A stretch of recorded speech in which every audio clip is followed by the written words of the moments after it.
제가 대전에 가서 강의를 했어요. 강의를 했는데 노인대학에 가서 강의를 했어요. 그랬더니 할아버지 한 분이 오셔서 머리가 하얀 할아버지야. 신부님, 제가 75인데요. 나 엄마 때문에 힘들어서 죽겠다는 거예요. 무슨 소린가 했더니 98살 먹은 엄마가 그렇게 잔소리라고 힘들게 한다는 거예요. 이거 먹고 싶다, 저거 먹고 싶다. 자기도 힘들어 죽겠는데 98살 먹은 엄마 때문에 힘들다는 거예요. 얼마 전에는 하나 투어에서 난리가 났어요. 96살 먹은 할아버지가 배낭여행을 신청을 한 거예요. 96살짜리 할아버지가. 그래갖고 그냥 하나 투어에서 이걸 어떻게 해야 되느냐? 그래갖고 할아버지한테 전화를 했어요. 할아버지 96은 배낭여행 안 됩니다. 그때는 할아버지가 화를 내면서 걱정하지 말아라. 난 아들하고 가니까 우리 아들이 다 잘해줄 거다. 아들이 몇 살인데 그러냐고. 우리 아들은 70살이다. 70살.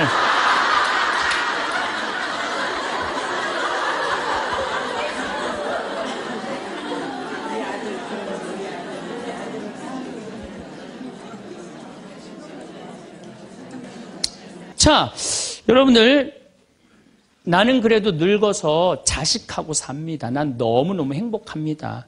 그런 할머니는 정말로 정신없는 할머니예요. 나이 먹으면 눈두덩 쳐져요, 안 쳐져요? 눈가 쳐져요, 안 쳐져요? 볼 쳐지고 입술 쳐져요. 그럼 자식하고 사는 할머니, 나는 저녁 먹고 화도 안 났어. 화도 안 나고 그냥 텔레비를 보고 있는데 어떻게 하고 보고 있느냐면 이러고 보고 있는 거예요. 이러고. 아들이 지나가다가 뭐가 화가 나는 일이 있어서 저러나. 제가 요즘 초등학교 강의를 많이 나가요. 초등학교 자모들. 예뻐요. 예뻐요. 정말로 예뻐요. 그리고 그냥 그 자모들이 이렇게 화장을 하고 오는데 웃으면은요, 눈꼬리 쫙 올라가고 입꼬리. 그러니까 그냥 화장들을 어떻게 연필로 막 위로 그리고 오잖아요. 이렇게. 위로 그리고. 그런데 우리 할머니들은 아무리 그려도 결국은 떨어져요. 결국은 떨어져요. 문제는 아들은 괜찮아요. 며느리가 무슨 죄가 있어요? 며느리가 이제 저녁 차려놓고 시어머니 식사하시라고 문을 딱 두들겼어. 방문을 딱 열었는데 또 이 시어머니 전기세 아낀다고 불은 꺼놓고 깜깜한 방에서 텔레비만 보고 있는 거야. 텔레비만. 그래갖고 그냥 밥 먹으라고 그랬는데 머리 하얀. 밥 먹으라고 그냥 문을 열 때마다 그냥 심장이 떡떡 떨어지는 거예요. 심장이 떡떡 떨어지는 거예요. 여기 우리 응암리라는 곳에 92살인가 91살 먹은 친정 엄마를 63살 먹은 딸이 모시고 들어왔어요. 근데 이 자매가 하는 말이 자기는 평창에 들어와갖고 밤에 깜깜한 것도 하나도 안 무섭고 짐승 소리도 하나도 안 무섭대. 뭐가 제일 무서우냐면 아침에 밭에 나가고 일하고 들어오고 이제 아침 먹으러 딱 들어오면은 엄마가 거실 정가운데 소파에 앉아갖고 91살 먹은 엄마가 이러고 쳐다보는 게 제일 무섭대. 제일 무섭대. 우리가 이 세상 살면서 유혹에만 안 빠지면은 행복하게 살 수 있죠? 내 마음 안에 천사하고 악마가 동거하고 있는 것 같지 않아요? 본당 신부님한테 말할 때 이땐 천사 같아. 여기 자매님들 보면은. 근데 집에 와서 남편한테 말할 때는 악마로 돌변을 해. 악마로 돌변을 해. 나는 너무너무 착해. 착해갖고 우리 형님은 능력이 있어갖고 직장 생활하는데 나는 착하기만 하고 능력은 없어. 그래서 하는 생활이라고는 신앙 생활밖에 안 해. 그런데 우리 시어머니가 형님한테 가서 살아야 되는데 능력 있는 큰형님은 못 모시고 착하기만 나만, 신앙생활은 나만 내가 시어머니를 모셔. 근데 천사 같으니까 시어머니 모셔요. 내가 예수님 십자가 생각하고. 정말로 뭐 시어머니 잔소리, 노망 다 받아주고 그렇게 희생을 하고 사는데 추석날 딱 온 집안 식구가 모였는데 나한테 수고한다는 말하는 사람이 한 사람도 없어. 그럼 속에서 악마가 슬슬 질르기 시작해요. 이거 봐, 네가 착하니까 너를 우습게 보는 거야. 이용만 당하는 거야. 오늘 집안 식구 다 모인 길에 못 모신다고 내질러 그냥. 그 소리가 불긋불긋 일어나지 않아요? 우린 천사하고 악마가 동거를 해요. 오늘같이 피정하는 날, 고해성사 보는 날은 내가 속세기는 자식도 사랑할 것 같고, 집안 신경도 안 쓰는 남편도 사랑할 것 같고, 저 죽지도 않는 시어머니도 내가 다 잘 모실 것 같아. 그럴 땐 천사예요. 고해성사 보고 피정하는 날은. 그런데 세상에 나가갖고 물건 깎을 때 보면요, 그런 악마가 없어요. 그런 악마가. 또 뭐 경품 행사로 공짜로 뭐 준다 그러면요, 하나라도 더 받으려고 달겨드는 거 보면은요, 이건 뭐 정말 악마가 따로 없어요. 보면은 악이 다툼을 해요. 보면은. 그래서 우리 마음 안에는 천사하고 악마가 항상 동거를 해요. 근데 여러분들, 우리만 유혹을 받고 사나요? 예수님은 유혹 받으셨어요? 안 받으셨어요? 받으셨어요. 40일 동안 단식하시고 난 다음에 너무 배고프셨어요. 너무 배고프셨을 때 악마가 짠하고 나타나갖고, 당신 배고프지? 배고프니까 이 돌더러 빵이 되라고 그래요. 이거 황당하고 어처구니 없고 불가능한 유혹이에요. 돌이 어떻게 빵이 되겠어요? 그런데 이런 유혹을 우리도 받고 살아요. 아프리카에는 원숭이 잡는 비법이 있어요. 어떻게 원숭이를 잡느냐 하면은 항아리 이렇게 만들어 놓고 주둥이, 원숭이 손이 들어갈 만한 주둥이를 만들어 놔요. 그리고 여기에다는 자갈을 잔뜩 넣어놔요. 그리고 여기다 바나나를 딱 놔요. 원숭이가 지나가다가 웬 바나나, 그리고 딱 바나나를 잡아요. 잡으면은 주먹이 커지는 거야. 바나나만 놓으면은 손이 빠지는데 잡은 바나나는 놓기 싫은 거야. 그러니까 이 무거운 항아리를 들고 이놈의 바나나 왜 안 빠지냐, 하루 종일 뛰어다니는 거야. 저녁에는 지쳐갖고 움직이질 못한대요. 그러면은 그 원숭이를 잡아서 먹는다는 거예요. 그런데 지금 여기 있는 여러분들 가운데서도 그 바나나를 못 놓고 계신 분들 많습니다, 지금. 네? 지금 땅을 쥐고 이러지도 못하고 저러지도 못하고 괴로워하는 사람들 많아요. 주식 사놔갖고 그냥 이러지도 못하고 저러지도 못하고 전전긍긍하는 사람들 많아요. 지금 놀 때예요. 노름에 빠져갖고 그거 원금 찾는다고 뛰어다니는 사람 지금 놓으면은 제일 행복해요. 지금 놓으면 살 수 있어요. 그런데 우리는 그거를 못하는 거예요. 그거를. 욕심을 이용하는 거예요. 악마가 우리를 왜 유혹할 수 있는 것 같아요? 우리의 욕심을 가지고 이용을 하는 거예요. 사기 치는 사람도 1 더하기 1은 100이라고 그러면서 홍보를 하죠. 유혹을 해요. 근데 1 더하기 2는 2라고 믿는 사람은 절대 유혹이 안 빠져요. 근데 1 더하기 1은 100이 되기를 바라는 사람은 그 어처구니 없는 악마의 유혹에 빠진다는 거예요. 난 말할 거 없어요. 내가 그러니까.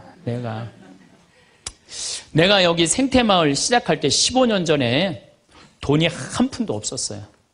그래갖고 우리 교구 70세 원로 신부님한테 찾아갔어요. 김창린 필립보 신부님. 여기가 필립보 생태마을이죠? 그 신부님을 찾아갔어요. 신부님, 내가 우리 교우들 앞으로 이제 주 5일째가 곧 될 텐데 우리 교우들을 쉴 수 있는 생태마을을 짓고 싶습니다. 토요일날, 일요일날 와서 피정도 하고 기도도 하고 쉴 수 있는 공간을 짓고 싶습니다. 그랬더니 신부님이 너 어쩜 그렇게 시간을 잘 맞춰서 왔냐는 거예요. 무슨 소린가 했더니 당신이 은퇴하면 살라고 땅을 수원에다 사뒀는데 그게 개발지가 된 거야. 근데 보상비가 14억이 나온 거예요. 근데 신부님이 그때 이런 말씀을 하시더라고요. 우리 신부들 은퇴하면 교구청에서 아파트 한 채 사주는데 내가 그 돈이 뭐가 필요하냐고. 너 그렇게 좋은 일에 쓴다니 내가 너한테 주마. 하루아침에 14억을 받았어요. 내가 이마에 돈복 이렇게 써있다니까요. 이제 그걸 가지고 이 생태마을을 꾸미려고 계획을 해보니까 이거는 뼈대밖에 못 올리겠더라고. 그래서 3개월 동안 전전긍긍을 하는데 신부님이 나를 다시 부르셨어요. 황 신부 와봐라. 너 그거 갖고는 그거 완성을 못하겠다. 내가 평생 북에서 넘어오셨거든요. 그래갖고 학비에 너무 고생을 하셔갖고 신학생들 장학금을 모은다고 10억을 모아두셨어요. 그 10억도 내가 귀양 너 투자하는 거 내가 너한테 해주마. 대신 나중에 네가 장학 수업은 이어서 해라. 내가 그 약속을 받고 신부님 또 10억을 또 주셨어요. 24억이 된 거야. 그랬더니 그때 그 본당 신부님이 13,000명 본당이 있었는데 교우들이 신부님이 이런 좋은 일을 한다니까 3억을 모아줬어요. 27억이 됐어. 완전히 돈벼락이 그냥 막 쏟아지는 거죠. 그랬더니 후배 신부들이, 우리 수원교구 후배 신부님들이 선배 최고 원로 신부님이 이런 사업에 한다니까 동참하겠다고 3억을 또 모아주셨어요. 그래갖고 30억이 돼갖고 이 생태 마을을 내가 진 거예요. 2년 만에. 어디 한번 모금 한번 안 다니고 그 신부님이 다 해주셨어요. 그래서 여기가 그 신부님 본명을 따서 필립보 생태 마을이 된 거예요. 아니 이렇게 30억을 해서 줘서 주셨으면은 내가 열심히 피정 지도하고 여기 또 우리 농토 많으니까 농사 열심히 져갖고 뭐 황토 성당도 짓고 황토 찜질방도 짓고 황토집도 하나하나 져나가면 되는데 하루아침에 30억이 생기니까 내가 확 미쳐버리더라고요. 내가 일해서 이 하나하나 개발할 생각은 안 하고 어디 돈 많은 과부 없나 이것만 찾으러 다니는 거예요. 돈 많은 과부 없나. 이 미친 거죠. 제가 보기에는. 그래갖고 1년을 돈 많은 사람만 찾아다녔어요. 그것도 33, 4살밖에 안 된 새파란 신부가. 얼마나 이거 황당한 일이에요. 나도 1 더하기 1은 100이라고 생각을 한 거죠. 근데 그렇게 1년을 따라다녔는데 이게 또 부자들이 특징이 있어요. 도와줄 것 같으면서도 안 도와주고 안 도와줄 것 같으면서도 도와줄 것 같이 말하고 미치겠더라고요. 내 마음 안에 평화가 하나도 없더라고요. 그런데 사도 바오로가 데살로니가 후서 3장 6절서부터 10절까지 내 머리를 한 대 때렸어요. 일하기 싫은 사람은 먹지도 말아라. 나는 교회에 주님의 말씀을 전하지만 성도들한테 피해를 주기 싫어서 밤낮으로 일을 했다. 금을 짜는 일을 했다 이거예요. 그래 내가 열심히 농사 짓고 된장, 간장, 고추장, 청국장 우리 콩 있으니까 여기 또 지역 주민들하고 콩 계약 재배하고 그렇게 하면 되지. 그래갖고 그때부터 벌써 14년 전이네요. 그때부터 된장, 간장, 고추장, 청국장, 김장 농약 안 친 걸로 김장하고 요즘은 또 청국장 가루 이거 아주 너무너무 좋아갖고 오늘도 벌써 2가마를 띄웠는데 다 팔렸어요. 그러니까 내가 이걸 한 첫 해는 판매액이 1억이었는데 작년에는 17억이에요. 너무 즐거운 거예요, 사는 게. 저 신부님 떼돈 버나 보다. 떼돈은 남지 않아요. 원료값이 너무너무 많기 때문에. 그렇지만은 내가 우리 교우들한테 농약 안 친 거, 먹을거리 제공해주고, 이 지역에 지금 3만 평 농약 안 치고, 농사 짓고, 여기 50명 주민들한테, 여기 주민들 지금부터 농한기거든요. 근데 여기 주민들은 지금 내년 2월 달까지 메주 띄우고, 청국장, 생청국장, 청국장 가루, 한 30명이 와서 계속 일을 해요. 얼마나 좋아요. 이러면서 내가 행복하게 살면 되는데, 아니 내가 미쳐갖고 그냥 한 1년 동안 돌아다닐 땐 마음이 평화롭지가 않더라고요. 여러분들 남의 재물을 탐낼 때부터요. 그때부터 평화는 깨지는 거예요. 남의 재물을 탐낼 때부터. 여러분들 우리 고모가 하나 있어. 근데 고모가 친척이 나라고 조카라고 나 하나밖에 없어. 근데 시집을 안 갔네 이 고모가. 근데 그냥 돈을 많이 벌어갖고 천당역 분당에 아파트도 한 채 있고 빌딩도 하나 있고 통장에 돈도 많아.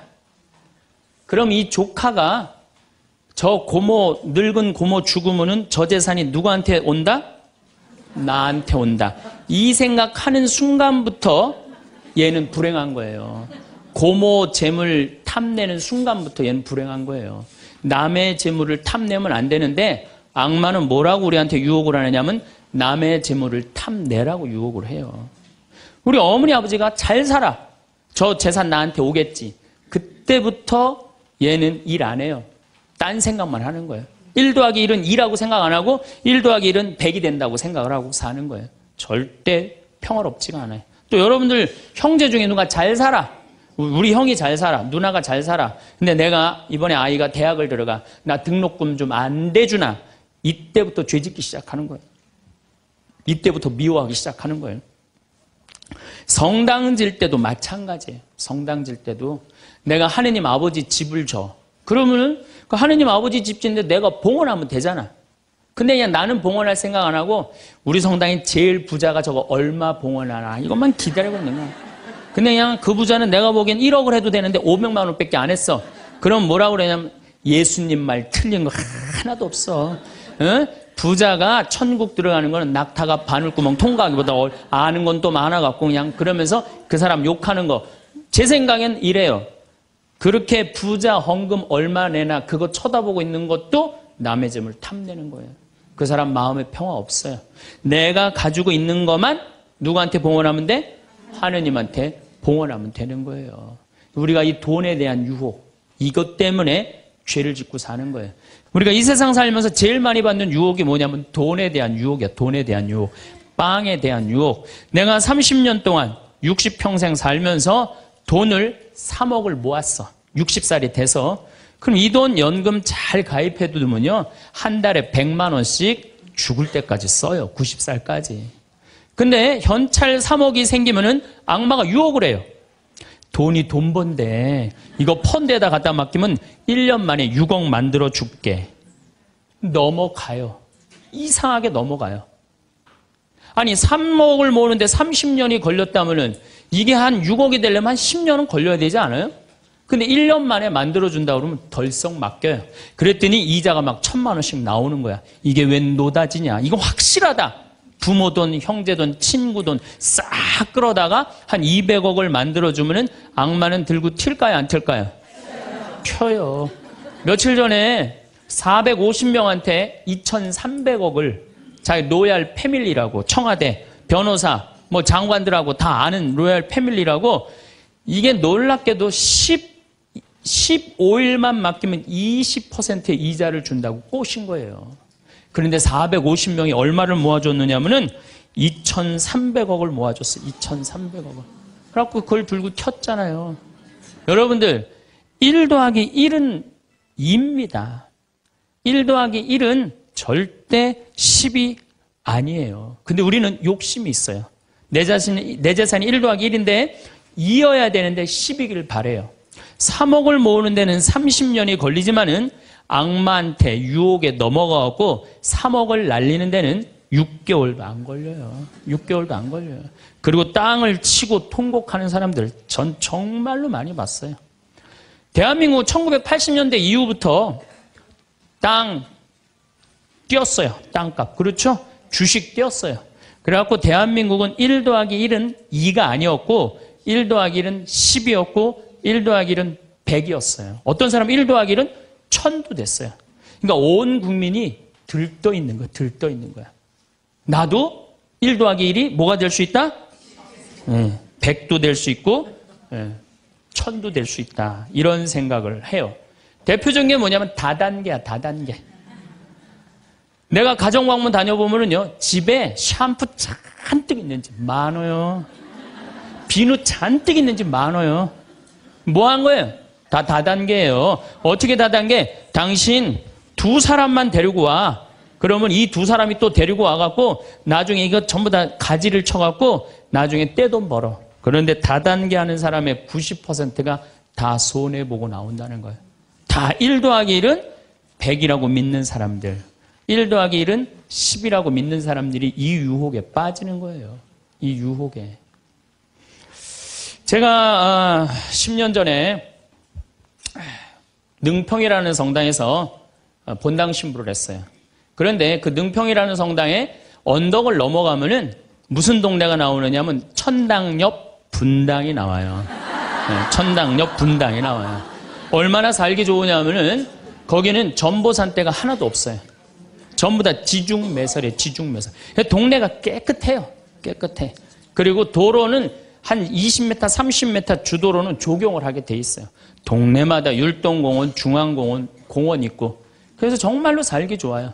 우리 동네 사람들은 그 언덕만 넘으면 전보산대가 얼마나 많은지, 전선줄이 얼마나 많이 엉겨 있는지, 그 분당에만 있으면 마음이 차분한데 우리 동네만 딱 들어서면은 동네가 미친 여자 머리 풀어헤쳐 놓은 것 같아요. 미친 여자 머리 풀어헤쳐 놓은 것 같아요. 마음이 산란해.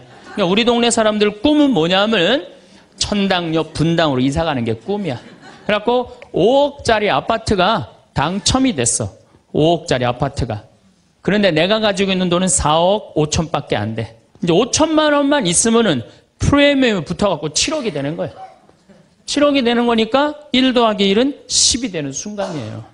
근데 이 5천만 원이 구할 길이 없네. 제일 만만한 건 누구냐면 늙은 부모님이야. 라고 찾아가고 얘기를 해요.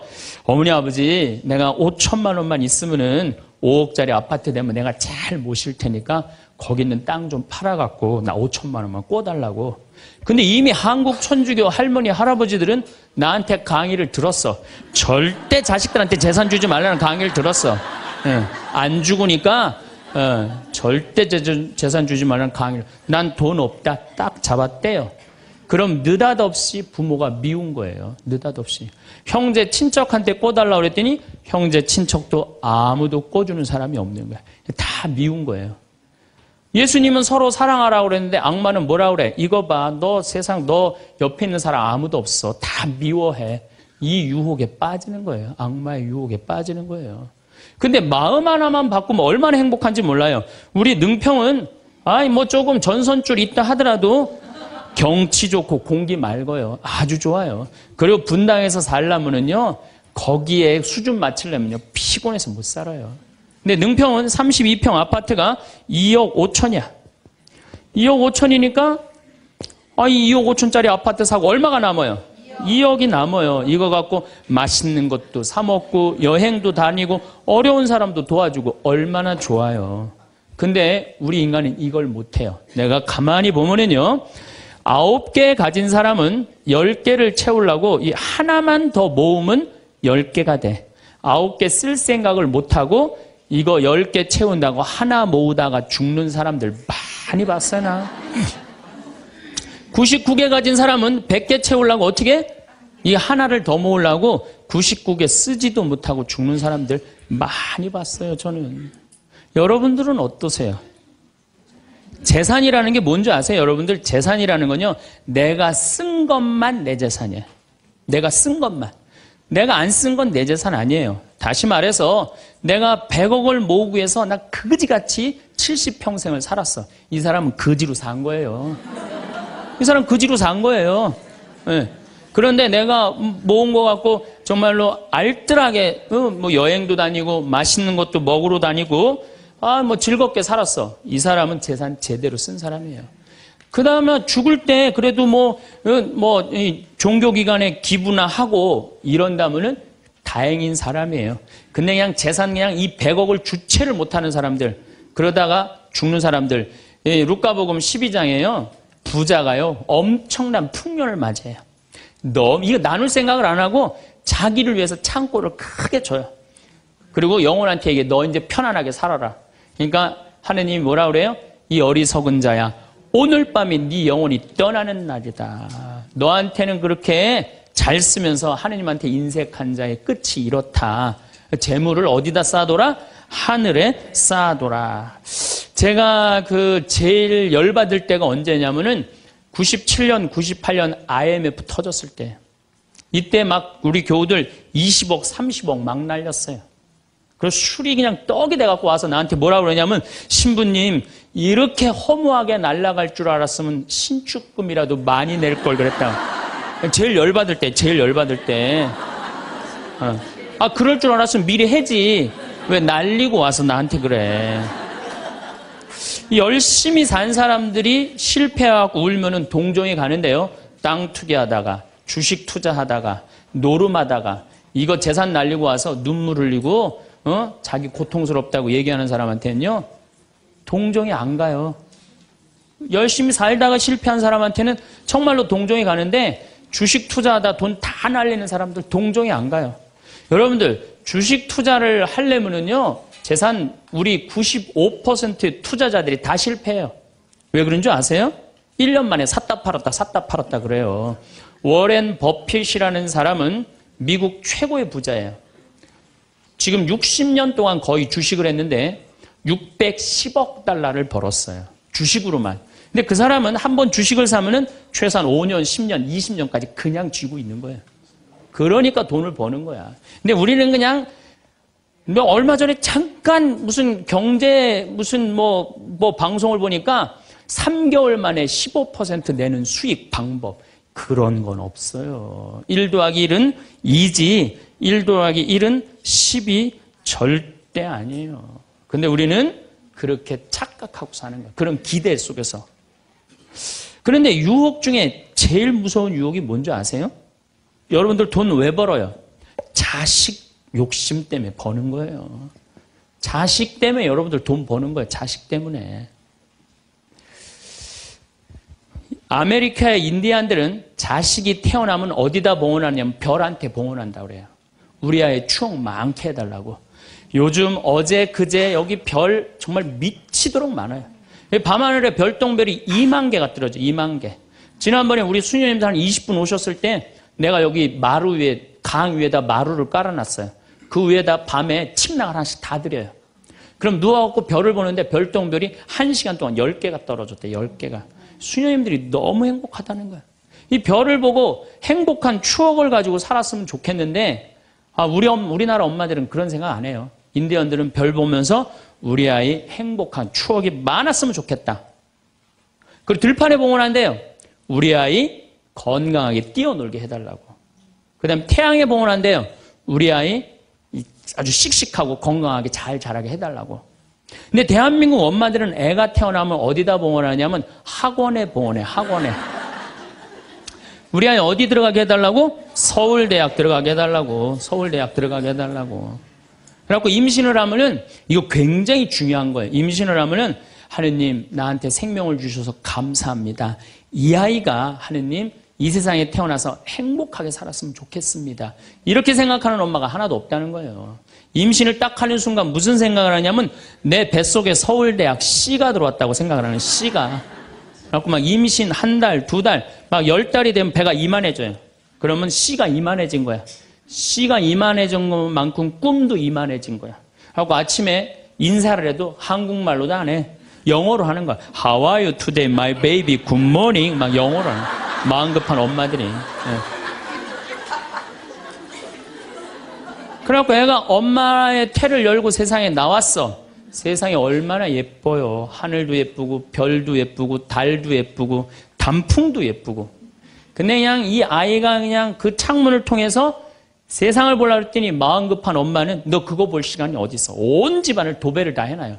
아니 집안만 도배해 놓으면 되지 창문에다가도 도배를 해놔요. 한쪽에는 그냥 가나다라 마바 차타 갖다 붙여놓고 반대쪽에는 ABCD. 누워서 모빌이 돌아가는데 막 기억, 니은, 디귿, 리을이 막 돌아가는. 태어났는데 이 세상에 태어났더니 막 어디에 가려? 글자에 가려갖고 세상 구경을 못하는 거예요. 그래갖고 애가 1살, 2살쯤 돼갖고 엄마, 아빠 이렇게 말을 하기 시작해요. 그러면은요 엄마들은 흥분하는 거예요. 드디어 우리 집에 천재 태어났다. 그래갖고 온 동네 다니면서 우리 애가 천재라고 막 자랑을 해요. 그 우유를 먹여도 무슨 우유만 먹이냐면 아인슈타인 우유만 먹이는 거. 아인슈타인 우유만. 네, 네. 천재니까 아인슈타인 우유만 먹어. 엄마 아빠 그러면은 드디어 됐어. 너 다음 단계로 넘어가자. 1 더하기 1은 뭐냐. 이거 넘어가는 거야. 수학으로 넘어가는 거야. 이렇게 글자하고 숫자에 갇혀 사는 애는요 영혼이 망가진대요. 1살서부터 5살 때까지는요 엄마라고 애가 한 번 말하는데 10,000번을 연습을 해야 된대요. 아빠라고 말하는 데는 20,000번을 연습을 해야 된다고 그래요. 애가 엄마 아빠 그러면은 엄마 아빠들은 고마워해 줘야 돼. 너무 고맙다 엄마라고 불러줘서 손가락 깨물고 배에다 바람 넣어주고 발가락 그냥 뽀뽀해줘가면서 아빠는 목마 태워주고 비행기 태워주고 막 축제같이. 그러면은 이렇게 부모님이 엄마 아빠가 끌어안아주고 뽀뽀해주고 스킨십을 해주는 애들은 이런 생각을 한대요. 이거 봐라. 세상은 한번 살아볼 만한 데네. 저렇게 엄마라고 말 한마디 했는데 저렇게 좋아하고 감격을 하네. 그런데 1살서부터 5살 때까지 엄마 아빠 그랬더니 다음 단계 1 더하기 1은 뭐야. 이거 넘어가는 애들은요 나중에 커서 컴퓨터 중독, 알코올 중독, 그 다음에 사춘기 때 무표정, 무반응, 무감동. 여러분들 자녀들 중에 사춘기 갖고 엄마 막 이렇게 쳐다보고 있는 애들 봐요 안 봐요? 걔네들은 사춘기라 그런 게 아니야. 언제 망가뜨려 놓은 거냐면 1살서부터 5살 때까지 망가뜨려 놓은 거예요. 영혼을 망가뜨려 놓은 거예요. 프레벨이나 썸머힐이나 삐아제나 몬테소리 같은 유아 교육학자들이 말을 하기를 1살서부터 5살 때까지는 숫자나 언어를 인지하는 좌뇌가 발달하지 않는다고 그래요. 6살 때부터 좌뇌가 발달한다고 그래요. 근데 우리나라의 95%의 엄마들이 영세 교육을 해요. 태어나자마자부터 교육을 해요. 교육비 얼마? 350만 원짜리 교육비를 들여서 전부 다 350만 원 애한테 그냥 영세교육을 시키는 거예요. 우리나라 청소년의 95%는 이미 1살서부터 5살 때까지 영혼이 망가져버린 거예요. 그래갖고 그냥 5살 때 돼갖고 그냥 텔레비에 나오는 글자 모르는 글자가 없어. 5년 동안 공부했으니 애가 모를 리가 있어요. 모르는 글자가 없어. 그냥 쫙쫙 읽어대. 그러면 나한테 데리고 와요. 신부님 우리 애가 천재인가 보라고. 왜요? 텔레비에 나오는 글자 모르는 글자가 없어요. 안수기도 해달라는 거. 그럼 내 개 머리에 손 얹고 뭐라고 기도하느냐면 이제 네 인생은 쫑났다. 내가 이렇게 기도한다니까. 개 인생은 쫑난 거예요. 개 인생은. 근데 이 사실을 아무도 몰라요. 아무도. 그래갖고 천재인 줄 알고 초등학교에 넣어놨더니 40명 중에 20등 해갖고 오는 거야. 받아쓰기 100점 중에 50점 받아오고.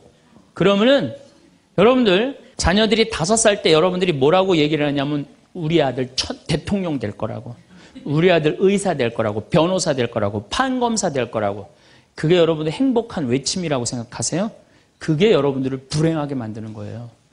그냥 내 아이가 생긴 대로 네가 하고 싶은 건 나중에 해라. 이런 사람은요 실망하지 않아요. 근데 막 5살 때 꿈에 부풀어 있는 거야. 대통령 될 거다, 판검사, 뭐 변호사 될 거다.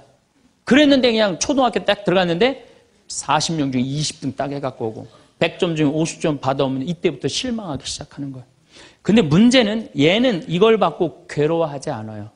되게 공부 못하는 애들이요 성격이 느긋한 애들이 공부를 못해요. 내일 시험인데도 아무 근심 걱정 없이 막 놀이터에서 막 노는 애들, 걔네들이 공부 못하는 거거든요. 그냥 자기는 괴롭지도 않고 놀이터에서 놀면은 엄마는 그런 애를 보면 눈에서 광선이 나가는 거야. 광선이. 분노의 광선이 나가는 거야. 저놈의 새끼 저거 받고 저렇게 논다고. 아무리 때려도 말을 안 들어. 그냥 계속 40명 중 20등 해갖고 오는 거야. 그러면 엄마는 슬프지만 괴롭지만 힘든 결정을 다시 한번 해요. 우유를 아인슈타인 우유에서 서울 우유로 바꿔요. 서울 우유로.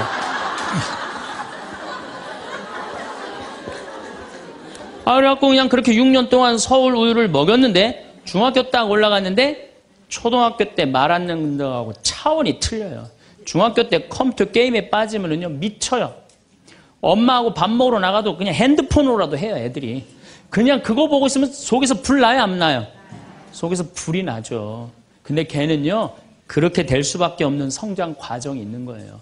그래갖고 막 학원을 막 땡땡이를 까는 거야. 초등학교 때는 때리면 울면서 갔는데 중학교 때는 간다고 가요 일단. 그러고 난 다음에 지가 알아서 컴퓨터 게임방 가서 게임하고 놀고 밤 10시에 학원 다녀왔다고 거짓말 하는 거야. 그러니 안 그래도 꼴배기 싫은데 그냥 불이 나는 거야. 그냥. 이미 학원에서 전화 받은 내가 안 왔다고. 그럼 이놈의 새끼 어디서 거짓말 하느냐고 때리려고 그러는데 이게 너무 커갖고 손이 닿아요 안 닿아요? 안 닿아요. 이놈의 새끼 애는요 엄마가 때리려고 하면 힘도 안 들여. 왜 이러냐고. 고개만 젖히면 그냥 막 날아가는 거야. 고개만 젖히면 손이 닿지도 않아. 그러면 또 멱살을 끌어내려갖고 그냥 이놈의 새끼 어디서 엄마 때리는데 피하느냐고 그러면은 그때서 아이가 엄마 손을 딱 잡고 흰 눈동자 95%, 까만 눈동자 5%, 엄마보다 눈을 더 뒤집어 확 뒤질 거예요. 왜 이러냐고. 나 좀 제발 놔두라. 나 공부하는 거 지겹다고.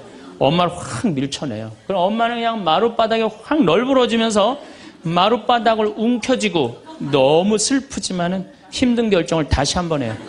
우유를 서울 우유에서 연세 우유로 바꿔요. 연세 우유로. 네. 연세 우유로 이제 바꿔갖고 그냥 먹었는데, 고등학교 올라갔는데 이놈이 이거는 뭐 내가 보기에는 여러분들 중학교 때는요, 애가 말도 못하고 반항을 하는데 고등학교 때는 차원이 틀려요. 어떻게 틀리냐면 엄마 아빠는 뭘 잘 살아서 나한테 잘 살라고 그러느냐고. 당신들이 나한테 해준 게 뭐 있느냐고. 말도 못하는 거예요. 이때는 어떤 상황에 들어가느냐면 동네 자랑도 못해. 친척한테 아무 자랑도 못해.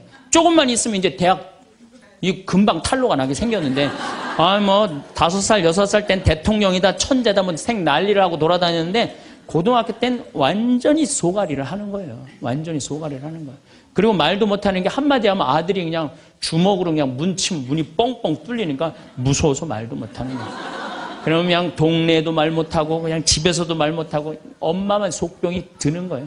너무 슬프지만은 아무도 모르게 힘든 결정을 다시 한번 해요. 우유를 연세우유에서 건국우유로 바꿔요.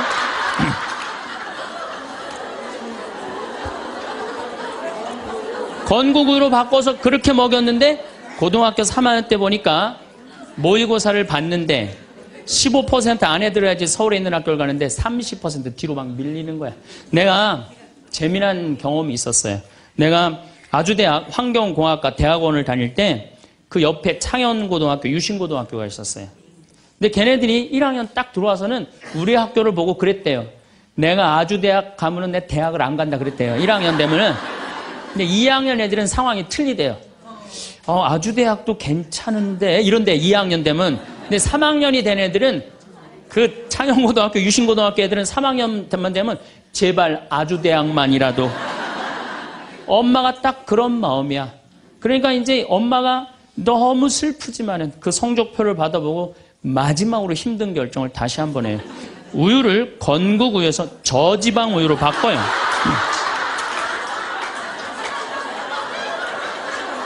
저지방 우유로 바뀌는. 그래갖고 그냥 제발 지방대학은 가지 말라고. 그래갖고 그냥 지방대학 그렇게 가지 말라고 저지방 우유를 먹었는데 애가 결국은 지방대학을 갔어. 이때부터 자식이 미운 거예요. 자, 여러분도 한번 생각을 해봐요. 그 소중한 자식 태어났는데 처음부터 네 생긴 대로 살아라 그랬으면 20년 동안 사랑이 쌓였을 거예요. 근데 처음부터 자기가 먼저 대통령, 판검사 목표 설정해놓고 애가 따르지 않는다고 애를 미워한다. 애가 잘못하는 거 부모가 잘못하는 거예요. 나는 100번 부모가 잘못한다고 생각을 해요. 공부 못하면 어때요? 애가 건강하고 자기 행복하게 살면 되지. 내 목표에 애가 따르지 못한다고. 그리고 애들이 공부 못하는 거는 누구 머리 닮아서 공부 못해요? 여러분들 남자 여자는 XY고 여자는 XX죠? 그런데 이 Y 유전자는요 성을 결정하는 아주 최소한의 정보만 갖고 있어요. 대개 X 안에 모든 게 다 들어있어요. 그러니까 엄마 아빠한테 갖고 와봤자 엄마 걸 더 많이 갖고 와요. 그러니까 애들이 공부 못하는 건 거의 엄마 닮아서 공부 못하는 거예요. 아니 그러면은 애가 공부 못하면 자기 머리를 떨어야지 왜 애를 괴롭혀요? 그러니까 우리나라 초등학교, 중고등학교, 대학생 중에 부모하고 제일 사이 나쁜 세대가 대학생이 제일 나빠요. 그 정도는 부모하고 마음이 통해야 되는데 말이 통해야 되는데 말이 안 통하는 거예요. 그냥 부모 싫다고 떠나가는 거예요. 그냥 자식 놓치는 거죠. 영원히 떠나가는 거예요. 자, 그런데 신부님 내 아이는 너무 똑똑해요. 아주 착해요. 반에서 1등, 전교에서 1등 해갖고 서울대학 갔어요. 그런데 서울대학 간 자식도 사실은 별로 소용없어요. 서울대학 가갖고 얘가 졸업을 해갖고 삼성에 취직을 했어. 출근을 했는데 내가 나눴는데도 어쩜 저렇게 잘생겼어. 빛이 번쩍번쩍 나. 그렇게 빛이 번쩍번쩍 나. 너무 보기 좋은 거야. 내 자식이지만. 그런 자식일수록요 잘하는데 아무런 도움도 주지 않은 나보다 훨씬 예쁘고 훨씬 젊은 여우 같은 며느리가 나타나서 낚아채 가는 거예요. 그날로 끝나는 거예요. 그날로. 여러분들 옛날에는 부모 자식이 끈끈했어요. 왜 옛날에는 부모 자식이 끈끈했느냐면 평균 연령이 46세였을 때 100년 전만 해도 46세까지 밖에 못 살았어요. 20살에 결혼해갖고 내 나이가 40이 되면은 자식은 큰아들은 나를 40 먹은 나를 몇 년만 모시면 되냐면 6년만 모시면 돼. 6년. 모실만해? 안 모실만해? 부모 6년 모시는 거 모실만해요. 그런데 부모가 46에 돌아가셨어. 그럼 내 효도 더 받아 먹으라고 3년 심효살이를 했어요. 산소 옆에 초막을 져서. 근데 만약에 40살 난 부모님이 돌아가시려고 그러면요 20살 난 자식이 손가락 깨물어서 단지해줬어. 입에다가. 죽지 말라고. 옛날에 만약에 부모님이 돌아가려고 하는데 손가락 끊어갖고 단지를 안 하는 동네에서 자식 있으면 동네에서 손가락질했어요. 저 자식 부모 돌아가려고 하는데 손가락도 안 끊은 놈이라고. 옛날에는요 자식들이 부모한테 애절했어요. 그런데 애절한 이유가 부모의 은혜가 고마워서 그걸 효도를 하려고? 전혀. 이유는 다른 데 있어요. 동생이 17살, 14살, 11살, 8살, 5살, 2살이야. 아니 이렇게 줄줄이 나놓고 지금 이거 누가 키워야 돼? 장남이 키워야 돼. 장남이. 그러니까 죽어도 언제 죽어라? 2살까지 키워놓고 죽어라. 만약 우리 부모님이 2살까지 다 키워놨어. 그때까지 부모님이 살아있으면은요, 얘를 시집 장가 보낼 때까지 살아있으면 너무 고마웠고 차려준 잔치가 환갑잔치예요. 그리고 진짜 오래 살았다고 차려준 잔치가 진갑잔치예요. 이게 나아갈 진짜를 써. 60에서 더 나갔다. 이거 나가지 말아야 되는데 더 나갔다 이거예요. 그래서 진갑잔치야. 그리고 만약에 70까지 살았다. 이거는 두보의 시에 나오지만은 옛날부터 70까지 사는 것은 고자, 고래, 희박하게 온다 이거야. 70까지 사는 사람은 희박하다. 그래서 고희라는 단어를 쓰는 거예요. 이거 옛날엔 70까지 어떻게 살아요? 근데 요즘은 60 넘어도 갈 생각 해야 안 해요? 자, 나 60 넘었다. 손 들어보세요. 여기 지금 별로 없을 것 같은데 손 들어보세요. 아, 이게 문제라는 거예요. 60이 넘었으면 가야지. 평창으로 오면 어떻게 해? 평창으로 오면. 그런데 요즘 우리 직원들이 말을 하기를 뭐라고 그러냐면, 신부님 70이 됐는데요, 아줌마 같은 분들이 너무 많다는 거예요. 70에도 요즘 아줌마 같아요. 그래서 70에도 총각 같은 사람도 많아요. 예. 우리 아버지가 그래요. 아버지가 80인데도 총각 같아요. 지금 60세 되신 분들은 100살까지 삽니다. 몇 년 남았냐면 40년 남았어요. 40년. 지금 50살 되신 사람들은 110살까지 살아요. 몇 년 남았냐면 60년 남았어요. 60년. 자, 아니 오늘 방송에서 뭐라고 그랬냐면은 2040년에 평균 연령이 190살이라고. 90살. 2040년. 자, 그렇다면 여기 지금 50대신 분들 2040년이면은 80대예요.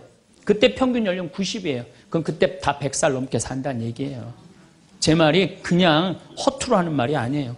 지금 40 넘은 사람들은 120살까지 살아요.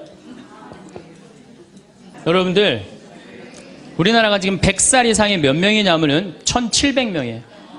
100살 이상. 얼마 전에 텔레비전에 102살 먹은 할머니, 83살인가 먹은 며느리, 또 50 몇 살 먹은 3대가 살죠?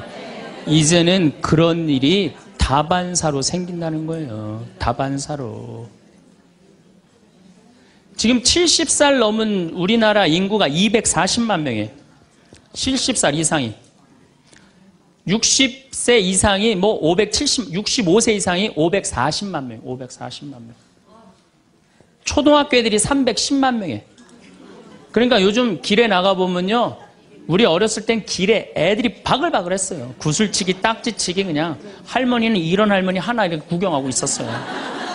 근데 요즘에 길에 나가보면 애들은 하나도 안 보여요. 애들은 낳지도 않고 학원에 가고. 길에 나가면 누구만 바글바글 하냐면 할머니, 할아버지들만 바글바글 할 거예요. 21세기는 그래서 노인의 시대라는 거예요. 여러분들은 그런데 더 심각한 건 지금 70, 80 되신 분들은 그나마 이제까지 살아왔어. 이제 10년, 20년만 하면 견뎌요. 여러분들은 앞으로 50년, 60년 남아있어요. 그 인생에 대한 설계가 준비되어 있습니까? 안 돼 있습니까? 안 돼 있어요. 자, 그렇다면은 여러분들은 나이 60이 돼서 여러분들 옆에 있을 사람은 누굴까요? 그렇죠. 남편이에요. 남편인데 이 사실을 30년 동안 까맣게 까먹는 거예요. 이 사실을 30년 동안 까맣게 까먹고 누구한테 30년 동안 미쳐 있어요? 자식한테 미쳐 있는 거예요. 네, 자식한테 미쳐 있다가 이제 자식이 떠나면은 이런 생각을 해요. 나는 그동안 자식 키우느냐고 애썼으니까 이제는 찜질방도 가고 평창 생태마을 피정도 좀 가고 성주순례도 가고 내가 편안하게 살으리라, 이런 생각을 하는데 전혀 예상치 못한 일이 벌어져요. 남자는 무슨 생각을 하냐면 30년 동안 떠돌아다니다가 귀소 본능이 생겨요. 이제는 마누라한테 돌아가리라 이런 마음이 들어요. 여자는 이제 편안하게 살려고 그러는데 남자는 귀소 본능이 생기는 거예요. 이때부터 부부 사이에 갈등이 생기는 거예요. 이때부터 전혀 부부의 사랑을 생각하지 못하고 자식한테만 미쳐있고 남자는 바깥에만 미쳐있다가 60에 딱 만나갖고 젊었을 때는 그렇게 맛있는 거 차려놓고 여보 일찍 들어와 그래도 안 들어오더니 이제 60 넘어서 굳이 집에 안 들어와도 되는데 때 따라 철 따라 찾아 들어오면 신경질이 나요 안 나요? 여러분들 며칠 전에 할머니들이 72%가 할머니들이 할아버지 뒷바라지하기 싫다고 그랬잖아요. 나왔죠? 그러니까 이게 심각한 문제예요. 아침에 눈을 뜨면서부터 무언가 허전한 기분이 드는 날들이 있습니다. 분명히 건강하고 지낼 만한 집이 있으며 가족들도 무사한데 마음 한구석이 공허합니다. 텔레비전을 켜면 더 넓은 집에 살고 더 좋은 차를 타는 사람들이 보이고 자연스레 내 삶과 비교하게 됩니다. 이런 마음은 우리만의 특별한 고민이 아닙니다. 사람이라면 누구나 겪는 자연스러운 감정이지요. 하지만 이 감정에 계속 머물러 있다 보면 정작 소중한 것들을 놓치게 됩니다. 지금 이 순간의 작은 행복들을 그냥 지나쳐 버리게 되는 거지요.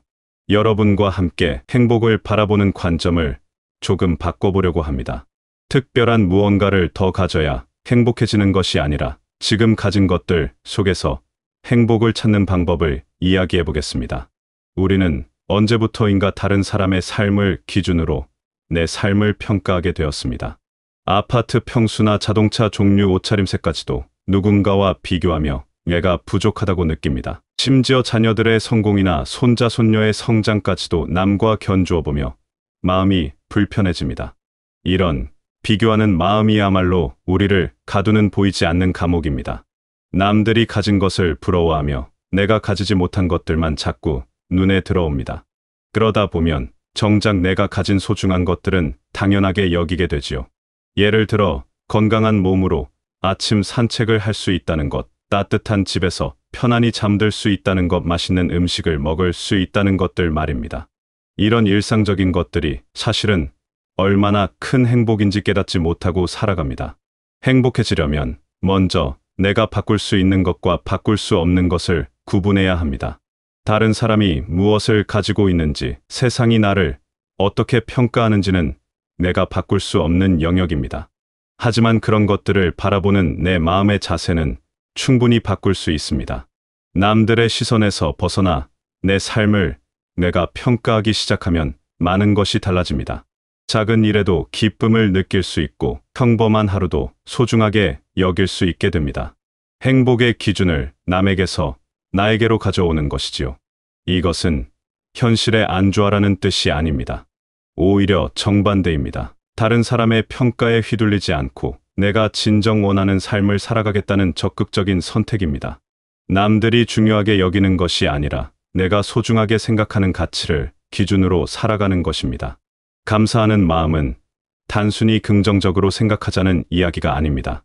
감사는 지금 내가 가진 것들의 진짜 가치를 발견하는 능력입니다. 평범해 보이는 일상 속에서도 소중한 순간들을 찾아내는 마음의 눈을 기르는 것이지요. 아침에 일어나 창밖으로 들어오는 햇살을 보며 감사할 수 있습니다. 가족들이 건강하게 지내고 있다는 것에 감사할 수 있습니다. 오늘 하루도 무사히 보낼 수 있다는 것에 감사할 수 있습니다. 이런 작은 감사들이 모여 마음의 평화를 가져다 줍니다. 감사하는 마음을 가지면 부족함보다는 풍요로움이 먼저 보입니다. 없는 것을 아쉬워하기보다 있는 것을 소중히 여기게 됩니다. 그러면 자연스럽게 마음의 여유가 생기고 다른 사람들에게도 따뜻함을 나눌 수 있게 됩니다.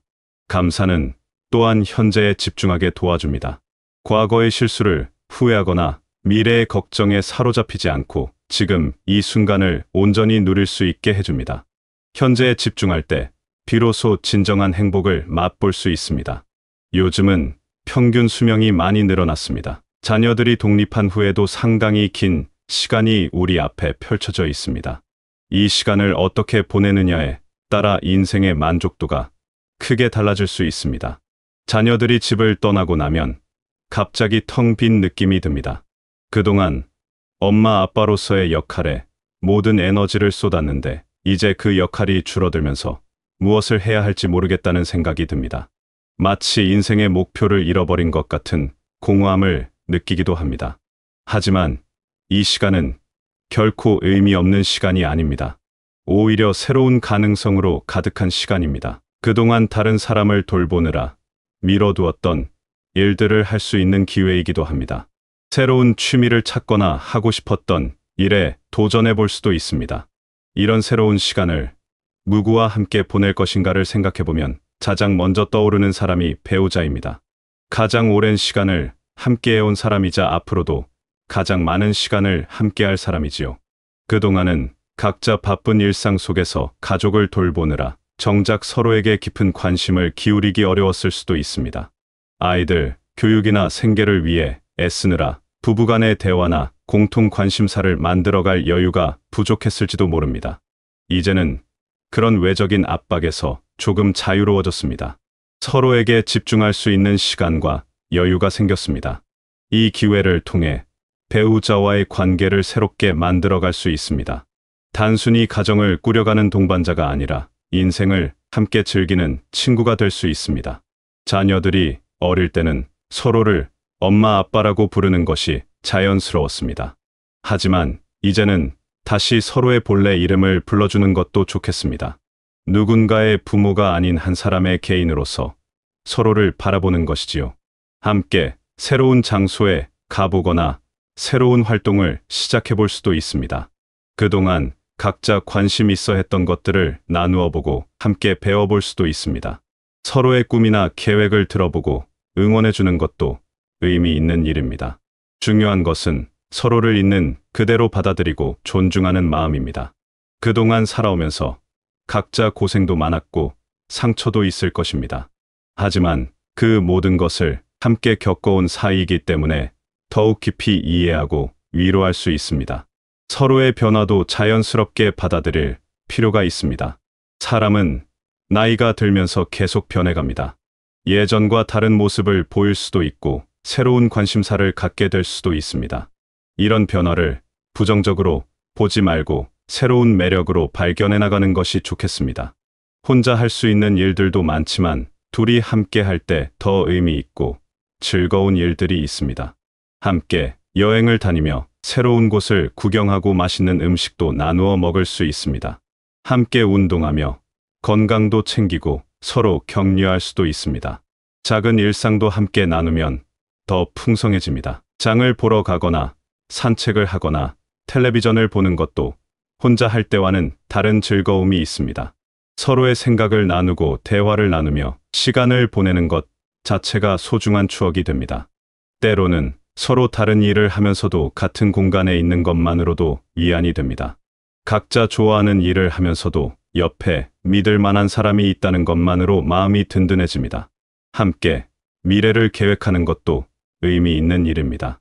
어떤 곳에 가보고 싶은지, 무엇을 해보고 싶은지, 어떻게 시간을 보내고 싶은지 함께 이야기해보면 기대감도 생기고 삶의 목표도 생깁니다.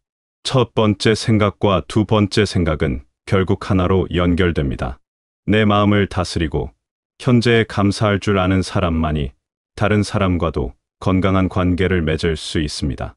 자신의 행복을 스스로 만들어갈 수 있는 사람이어야 상대방에게도 진정한 행복을 줄 수 있습니다. 반대로 늘 불만족스럽고 다른 사람 탓만 하는 마음으로는 좋은 관계를 유지하기 어렵습니다. 배우자에게 모든 책임을 떠넘기거나 상대방이 나를 행복하게 해주기만을 바란다면 결국 둘 다 힘들어집니다. 내가 먼저 감사하는 마음을 가지고 작은 일에도 기쁨을 느낄 수 있다면 그 긍정적인 에너지가 배우자에게도 전달됩니다. 서로가 서로에게 좋은 영향을 주는 선순환이 만들어지는 것이지요. 진정한 행복은 혼자서도 충분히 만족할 수 있으면서 동시에 함께할 때는 더 큰 기쁨을 느낄 수 있는 상태입니다. 상대방이 없으면 불안하고 외로워지는 것이 아니라 혼자 있을 때도 평안하면서 함께할 때는 그 기쁨이 배가 되는 것이지요. 이런 관계를 만들어 가려면 서로에 대한 의존보다는 독립성을 유지하면서도 깊은 유대감을 나누어야 합니다. 각자의 개성과 관심사를 존중하면서도 공통의 관심사와 목표를 찾아가는 것입니다. 배우자가 내 소유물이 아니라 함께 인생길을 걷는 동반자라는 생각을 가지는 것이 중요합니다. 서로를 바꾸려고 하지 말고 있는 그대로 받아들이면서도 함께 성장해 나가려는 마음을 가져야 합니다. 매일 아침 일어나서 오늘 하루 감사할 일 3가지를 생각해보는 습관을 만들어 보세요. 아주 작은 것이어도 괜찮습니다. 맑은 공기를 마실 수 있다는 것, 따뜻한 침대에서 잘 수 있었다는 것, 맛있는 아침 식사를 할 수 있다는 것 등 평범한 일상 속에서도 감사할 거리는 많이 있습니다. 배우자에게도 감사의 마음을 자주 표현해 보세요. 당연하게 여겨왔던 일들에 대해서도 고맙다는 말을 해보세요. 작은 도움이나 배려에 대해서도 감사 인사를 전해보세요. 이런 작은 표현들이 관계를 더욱 따뜻하게 만들어줍니다. 배우자와의 대화 주제를 다양화해보세요. 생활상에 필요한 이야기뿐만 아니라 서로의 생각이나 느낌을 나누는 대화도 늘려보세요. 어떤 것이 행복한지, 무엇을 하고 싶은지, 어떤 꿈이 있는지 등에 대해 이야기해보세요. 과거의 추억을 함께 되짚어보는 것도 좋은 대화 소재입니다. 처음 만났을 때의 이야기, 결혼 초기의 에피소드, 자녀들이 어렸을 때의 재미있는 일들을 함께 기억해보세요. 이런 대화를 통해 서로에 대한 애정을 다시 확인할 수 있습니다. 바쁜 일상 속에서도 둘만의 시간을 의식적으로 만들어 보세요. 매일 일정한 시간에 함께 차를 마시며 하루 있었던 일을 나누거나 함께 산책하는 시간을 가져보세요. 특별한 일이 아니어도 함께 보내는 시간 자체가 소중합니다. 새로운 활동을 함께 시작해보는 것도 좋습니다. 함께 배울 수 있는 것들을 찾아보세요. 요리 클래스나 댄스 교실 등 둘이 함께 참여할 수 있는 활동들이 많이 있습니다. 새로운 도전을 함께 하면서 서로에 대해 새로운 면을 발견할 수도 있습니다. 감사하는 마음과 좋은 관계가 가져다주는 가장 큰 선물은 마음의 평화입니다. 남과 비교하느라 불안해하지 않고 혼자 있어도 외롭지 않으며 작은 일에도 기쁨을 느낄 수 있는 마음 말입니다. 이런 마음의 평화는 다시 우리 주변 사람들에게도 좋은 영향을 줍니다. 평온한 마음을 가진 사람 곁에 있으면 다른 사람들도 안정감을 느끼게 됩니다. 자녀들도 여유 있고 행복한 부모의 모습을 보면서 자신들의 삶에 대해서도 긍정적인 태도를 갖게 됩니다. 행복은 전염됩니다. 내가 행복하면 가족들도 덩달아 행복해지고 그 행복이 또 다른 사람들에게도 퍼져나갑니다. 이렇게 작은 행복의 원을 그리며 살아가는 것이야말로 우리가 할 수 있는 가장 의미 있는 일이 아닐까요? 행복은 멀리 있는 목표가 아닙니다. 언젠가 모든 조건이 완벽해졌을 때 찾아올 보상도 아닙니다. 행복은 바로 지금 이 순간 내 마음속에서 시작되는 것입니다.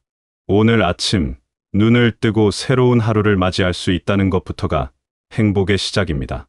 사랑하는 사람들이 건강하게 지내고 있다는 것, 평범하지만 평안한 일상을 누릴 수 있다는 것, 이 모든 것들이 사실은 큰 행복입니다. 배우자와 함께하는 시간도 마찬가지입니다. 특별한 이벤트나 거창한 계획이 없어도 함께 밥을 먹고 함께 웃고 함께 하루를 마무리할 수 있다는 것 자체가 소중한 행복입니다. 이런 일상의 소소한 행복들을 놓치지 않고 감사하며 살아간다면 우리의 나날은 훨씬 풍요로워질 것입니다. 큰 것을 얻지 못해 아쉬워하기보다는 이미 가진 것들의 소중함을 깨달으며 살아가는 것이 진정한 지혜입니다. 여러분의 마음에도 감사와 평화가 자리하고 배우자와 함께하는 시간이 더욱 의미 있고 행복하게 되시길 바라겠습니다.